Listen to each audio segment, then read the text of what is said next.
Gondal B division ખાતે આજથી 4-5 દિવસ પહેલા એક અજાણી સ્ત્રીની લાશ મળેલી હોય, જેને હાથ ઉપર સ્ટાર અને એસ પ્રૂફ આવેલ. જે અનુસંધાને અમારા રાજકોટ ગ્રામ્યના એસપી હિમકરસિંહ સાહેબ તેમજ આઈજીપી શ્રી અશોક કુમાર યાદવ સાહેબની સૂચના અન્વયે એલસીબી, એસઓજી તેમજ ગોંડલ સિટી બી પોલીસ સ્ટેશનની જુદી જુદી ટીમો કામે લાગેલી, જેમાં એલસીબી ના વિપુલભાઈ ગુજરાતીને તેમજ તેની સાથેના માણસોને હકીકત મળેલી કે આ કામે જે આ મરણ જનાર બેન જે બગસરાના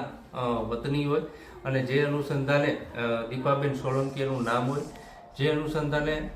તાત્કાલિક આ લાશની ઓળખ થતાં પૂછપરછ કરતા એલસીબીને હકીકત મળેલી કે આ જે ગોંડલના ભગવતપરામાં એક સગીર વયના કાયદાથી સંઘર્ષિત કિશોરે આ જે મરણ જનાર બેન છે તેઓને વેરી તળાવ જે ગોંડલ ખાતે આવેલું છે તેને કોલેજ ચોક એક્ટિવાથી લઈ જઈ અને પાટું મારી અને મૃત્યુ નિપજાવેલી હોય. જે અનુસંધાને તાત્કાલિક ગોંડલ બી પોલીસ સ્ટેશને બીએનએસની નવી કલમ 302 મુજબનો ગુનો દાખલ કરવામાં આવેલો છે. તેમજ આ અનુસંધાને પૂછપરછ કરતા જે કાયદાથી સંઘર્ષિત કિશોર તેના ફાધર સાથે આ જે મહિલા હોય તેને આડા સંબંધ હોય, તેનું સારું નહીં લાગતા આ બેનને મારી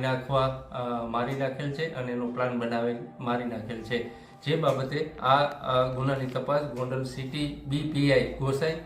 કરી રહ્યા છે.